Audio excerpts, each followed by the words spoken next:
Well, that was an awfully underwhelming Predator fight, kind of like the intergalactic equivalent of Jake Paul versus Mike Tyson, except somehow less sad.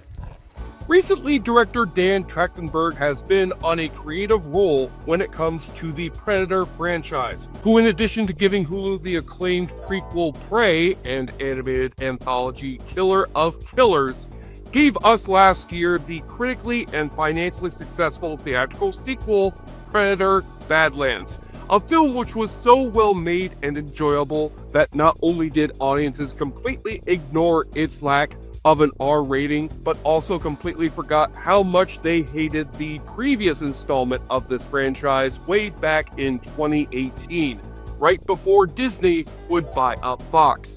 As brought to us by one of the original movie's cast members turned action movie writing and directing legend, Shane Black, fresh off his acclaimed yet unsuccessful buddy cop comedy, The Nice Guys, and now pairing the Predator back on Earth up against a group of terribly bad guys. Specifically, a PTSD-afflicted group of veterans who are on their way to transferring themselves to another mental hospital, when they cross paths with not just one, but two predators, one of whom wants to snatch up an autistic child from our planet before it gets destroyed by global warming, so he can augment himself with the child's magic DNA. Oh yeah, that happens. Despite its excellent cast and occasionally fun bits of Predator mayhem, The Predator was mostly a letdown on all levels for all fans of this franchise, who are expecting Shane Black to bring back some of the magic from the Schwarzenegger original, but was instead forced by the studio's many reshoots and rewrites to give us a generic Marvel-type blockbuster at its most disappointing. And don't even get me started on Shane Black's controversial casting choice for the role of the Predator, his dear friend Kevin Spacey. A little too on the nose for that role, if you ask me. I'm Jesse Shade, and on behalf of the JoBlo YouTube network, let us travel back to 2022 for one ugly mother of an episode of awfully good movies.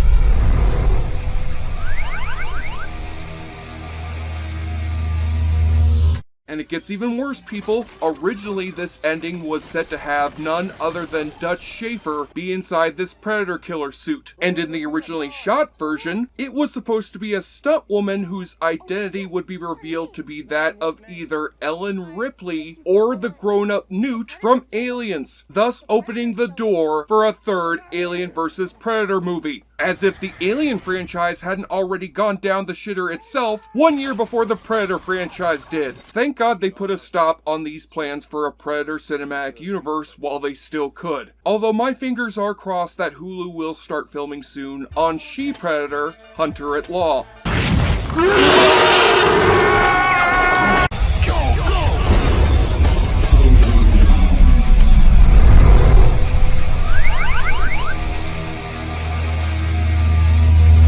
Folks out there may know about the recent Hulu original movie that serves as a much-needed reboot for the Predator franchise, with his latest hunt on Earth traveling back in time to the 1700s Great Plains to take on a tribe of Comanche Indians, in the prequel known as Prey.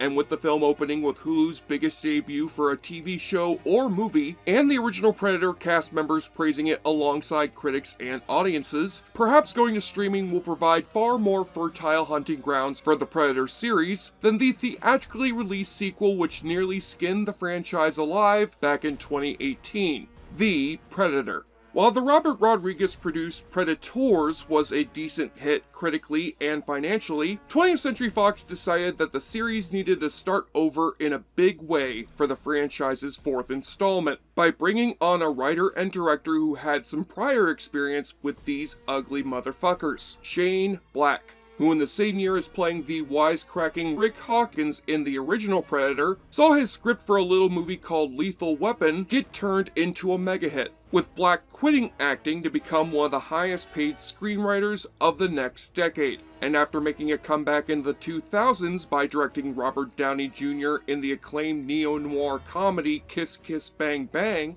and the mega-hit MCU sequel Iron Man 3, Black had enough clout to come back to the Predator series behind the camera to make a film closer in tone to the first flick's intimate scale.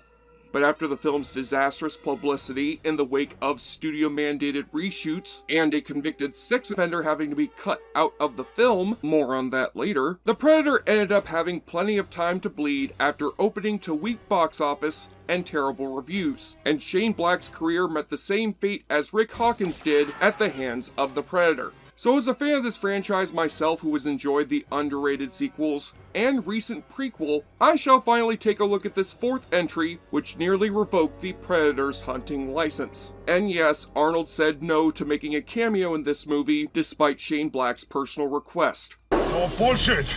All of it!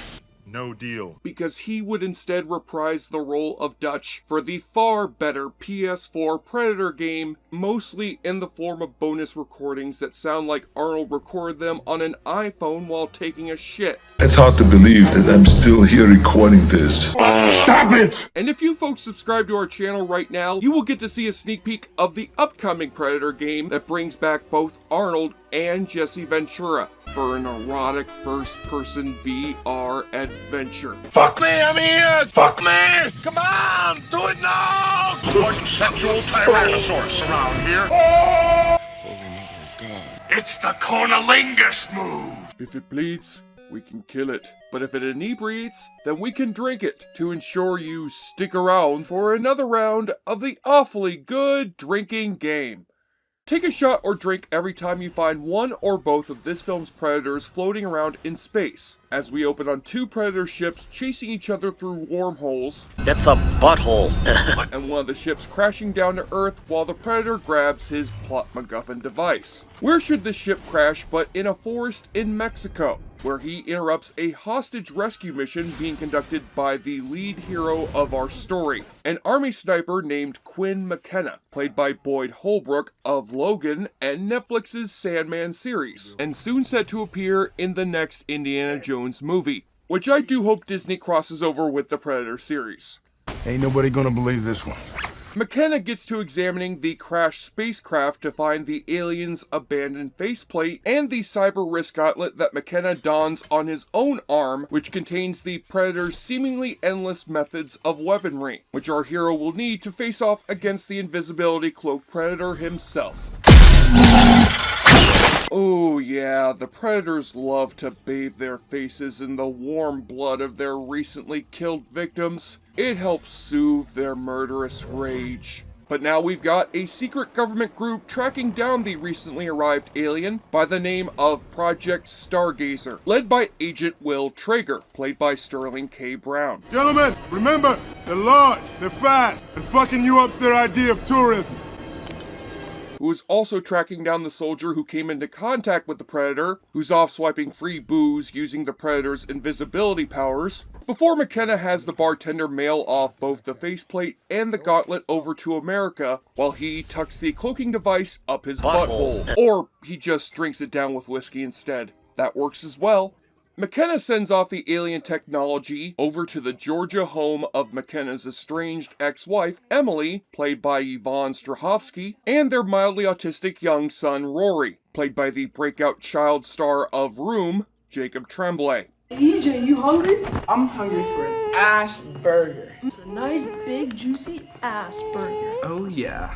I don't think that telling a kid you want to eat his ass in the form of burgers is quite the slam dunk you kids seem to think it is. Oh, yeah. And if you thought that having the neurotypical Jacob Tremblay playing an autistic kid was this movie's biggest point of online controversy, just wait till we next introduce the female lead of our film, Dr. Casey Brackett, played by Olivia Munn, who's approached by the Stargazer agents so she can go with them over to their secret headquarters and examine the unconscious Predator whom they finally caught during his increasingly frequent visits to Earth. They've been here before. 87, 97.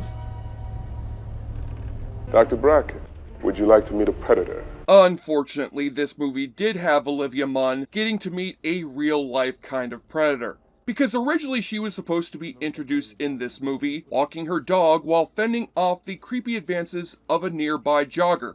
"Seen you around here," he said, extending his hand. Doug trailed after her persistently.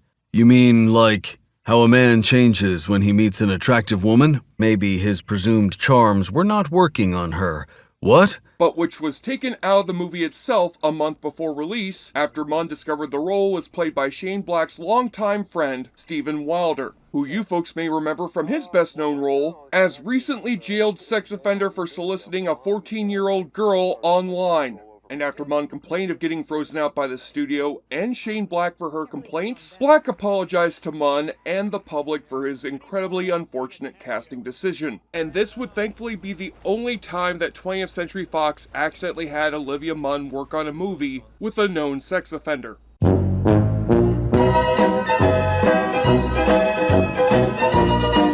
Whoa. Thankfully, the majority of this film's casting is far less unfortunate, with Jake Busey in the role of Stargazer's head scientist, Sean Keyes, who indeed is the son of his father Gary Busey's DEA agent character Peter Keyes from Predator 2. Say, Gary Busey, didn't he pop up in the news recently? You got a big nose, and you're sticking it too far in my business. And Traeger amusingly explains why he's perhaps the first character in this franchise to actually refer to the Predator as the Predator. That's not a predator, that's a sports hunter. Sorry?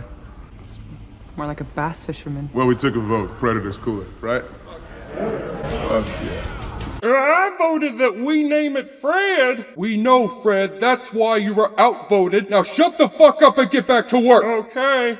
As for our hero, Quinn McKenna, he's just got himself locked up in government custody so they can find out about his close encounter with this vicious alien. Like an alien, you mean? That's what you wanted. And they put McKenna away on an outgoing con bus with some fellow government prisoners. More specifically, a group of PTSD-afflicted veterans on their way to a mental hospital. Group 2. Group therapy room 2. There I am, stuck in Group 2. The sequel to Group 1, only stupider. Let us now meet the members of Group 2. Trevante Rhodes is Nebraska, another Army sniper who's nicknamed after his favorite Bruce Dern movie. Went for the Taliban, stayed for the opium. Keegan Michael Key is Coyle, the wisecracking wild card who eagerly wishes Jordan Peele would call him in for an audition already. How do you circumcise a homeless man? Kick your mom in the chin. I always stand at attention before I make her. Thomas Jane is Baxley, the Iraq veteran suffering from the same stereotypical Tourette syndrome as Eric Cartman did out of anger over his rejected script for The Punisher No Way Home. Because fuck cock. Because we fuck cock. Fuck cock. Fuck you, motherfucker. Alfie Allen is Lich, the Irish explosives expert who's hiding out from getting his head shot in by John Wick over killing his dog. Just like that. Ooh, And Augusto Aguilera as Nettles, a helicopter pilot who loves spouting Christian end times rhetoric and coincidentally looks like Jesus himself. Is it end times yet? Yeah, left all you want. End days.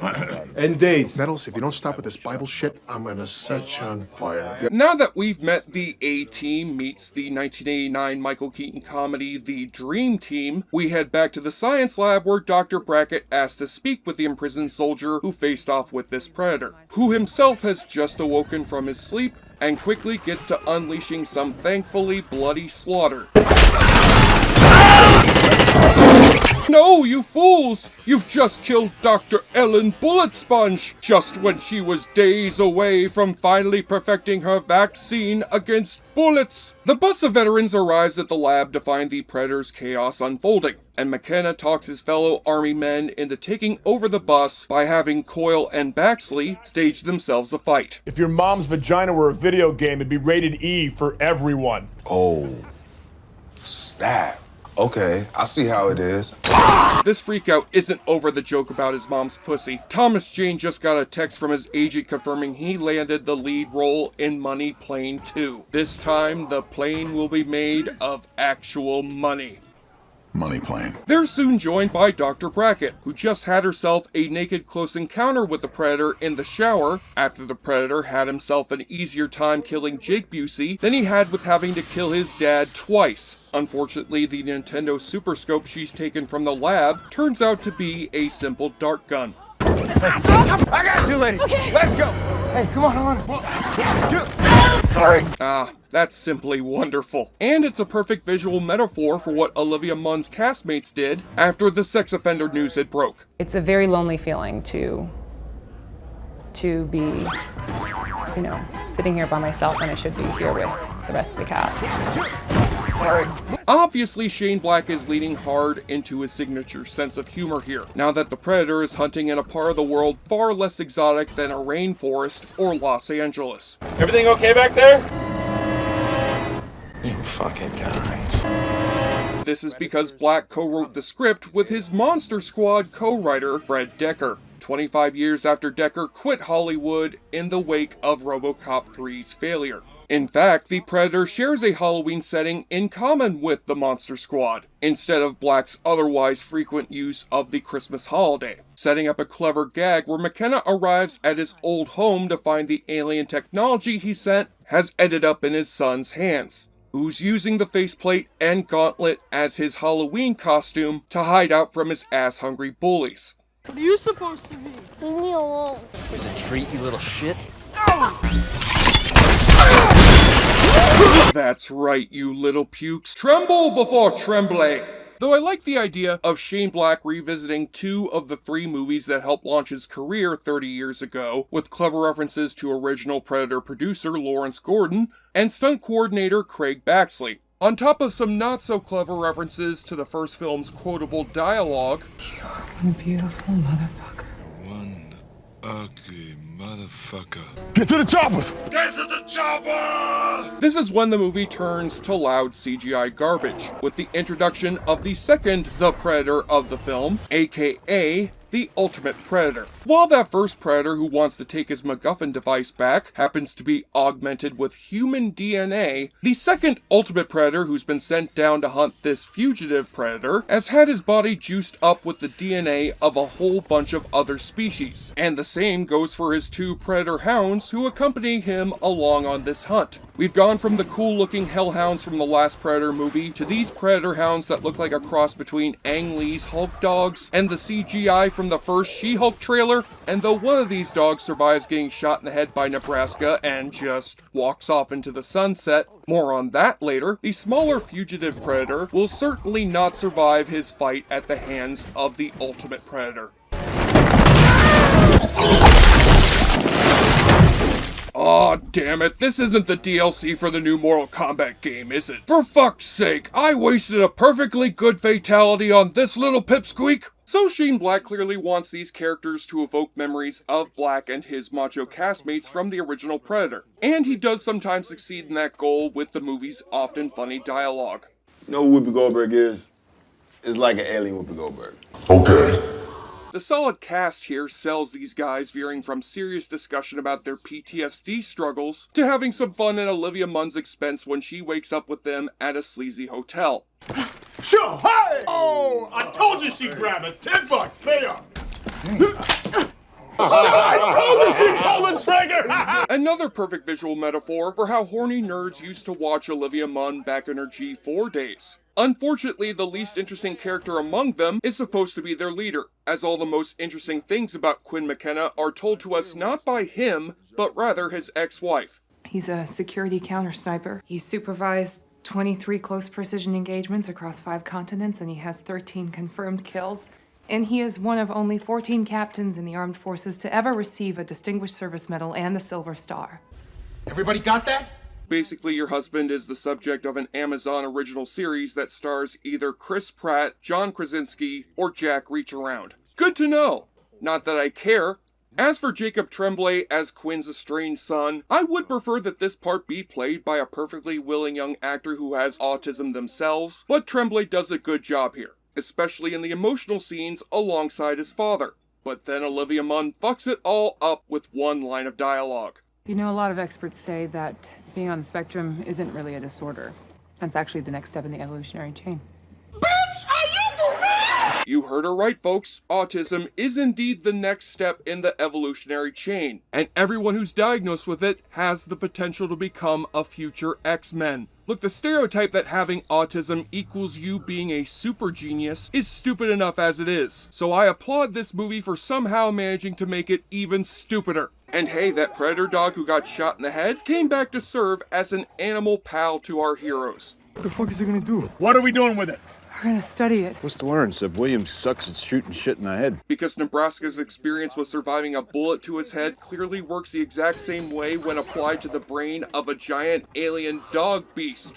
Then that crusty old Will Traeger and his men catch up with the escaped vets, and Traeger reveals to Dr. Brackett the true motivation behind the Predator's increasingly frequent visits to Earth. Twinkie shortages. You remember a few years back when Hostess went bust? There was a run on Twinkies. Or no, I'm sorry, I meant climate change. That's also bad as well. How long before climate change renders this planet unlivable? They're trying to snap up all of our best DNA before we're gone. They thrive in a hothouse environment. Now, while the topic of climate change does fit into Predator 2's predictions of a future Los Angeles beset by increasing heat waves, the way this movie has wedged it into the already busy plot is the same way Dennis Reynolds wrote climate change into the script for Lethal Weapon 7. Riggs and Murtaugh start to shoot out a path so that the tidal wave moves to a field that's been decimated by climate change. That doesn't even make any sense. How about we let Arnold save the Earth from climate change, while Sterling K. Brown saves this movie from taking itself too seriously? The guy is clearly having fun playing up the evil military man character archetype, complete with a series of hilarious evil laughs. That's what the fuck it is. And just when McKenna and the vets arrive at the site of the Ultimate Predator's crashed spaceship to recover the boy from Traeger's grasp, the Ultimate Predator himself arrives to give Theon Greyjoy's arm the Carl Weathers treatment and serves up some greasy death. I applaud this movie's embrace of bloody violence, but I can't even tell what's going on here, with this shaky camera work and quick cut editing that looks like the editor just had his dog chew up the film print. I detect one among you who is a true warrior, the one called McKenna. He will be your leader. He will be my prize. Boy, I'm sure that the Predator is totally referring to our movie's hero instead of his son with the same last name, even though that this movie's already established that this kid's autism practically makes him one Kate Bush song away from being on the next season of Stranger Things. And so the hunt is on for our heroes against the Ultimate Predator, where Shane Black finally attempts to emulate the claustrophobic terror we expect from these movies. But that certainly wasn't true of the film's originally planned third act, where leaked set photos show our heroes hanging with another arrived good guy Predator, who would help them take on even more genetically altered Predator hybrids, on top of Edward James Olmos popping up as an army general working for Stargazer. However, poor test screenings and internet outcry over these silly-looking set pictures convinced the execs at Fox to bring Shane and his cast back for a third-act reshoot. And yet it still suffers from the same problem as the rest of the movie's action. Instead of being shot in the daylight, it's now shot in the murky-looking dark. And the editing gives us no time to even know which character has just been killed. Traeger! I had to go back for that scene 3 times to know for sure that it was Sterling K. Brown who just died there. We next see Baxley getting speared onto a tree branch, and Coyle getting his guts cut out by the Predator. And these two friends put each other out of misery in admittedly badass fashion. That would be my shit! But then comes the big plot revelation, which the rest of us saw coming from a mile away. You wanted me? No, the next step in the evolutionary chain. Your son. We're now dealing with a super predator who is trying to kidnap an autistic child from Earth so as to genetically modify his body with the child's sweet autism juices. Just letting you folks know this so you can be assured that you're not just having a brain aneurysm. And with Quinn and his 2 surviving pals jumping aboard the Predator's ship to save his son, it now feels more like I'm watching a Marvel movie, as if Shane Black had just switched back into Iron Man 3 mode, with both Nettles and Nebraska dying from getting caught in the Predator ship's regenerating armor.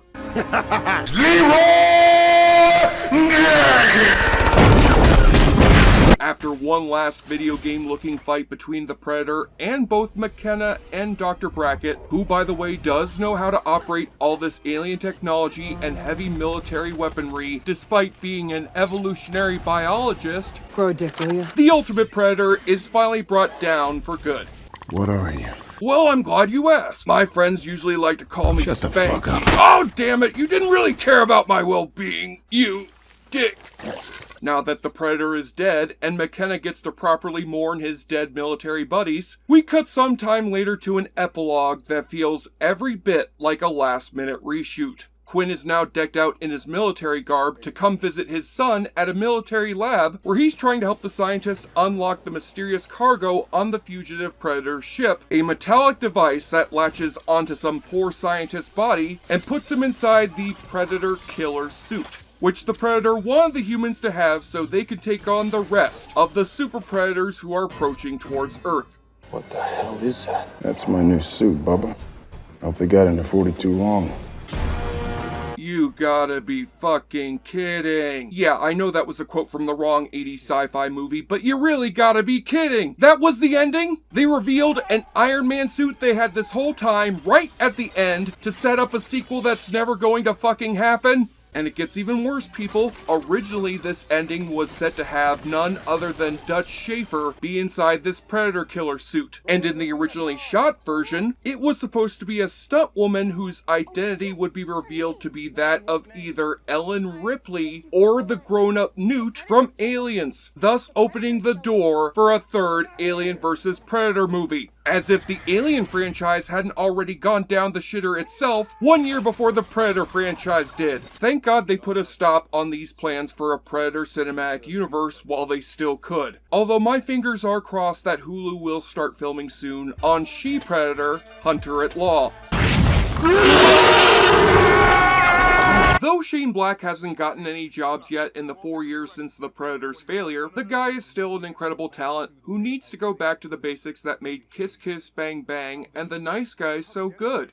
It's obvious he and Fred Dekker want to make a supersized Predator movie that will keep up with all the Marvel-type blockbusters that kids love nowadays. But their script is tonally all over the place, their characters have too little substance, and the CGI is too often below par. This is why Prey was such a hit. It stripped down this series to its bare essentials, while The Predator loads up on way too much. It's not without dumb fun to be had and fun kills to be seen, but it's still a mess. And definitely the worst movie of this franchise that isn't AVP Requiem. Why not let Shane Black have a second chance with The Predator's next time-traveling prequel, and take The Predator back to Shane's familiar territory of 80s era buddy cop comedy. Now there's the Alien Predator crossover that we should have gotten in the first place. On the enjoyableness continuum scale from Bull to Bruce, The Predator will have you wishing that Bill Duke had come back to direct this movie instead, but has itself some fun tonight with a 6 out of 10. What's the matter, Shane Black? You've been pushing too many pencils? I'm Jesse Shade for JoBlo.com, and thanks again for watching our show. If you like what you see, please subscribe to the JoBlo Originals channel. Tell all your friends who like this sort of content, and turn on the bell to receive notifications for all of our latest videos. We are an independent company that appreciates all of your support. And Arnold, if you're watching, the offer still stands for you to return to this franchise whenever you're ready for a rematch. You son of a bitch!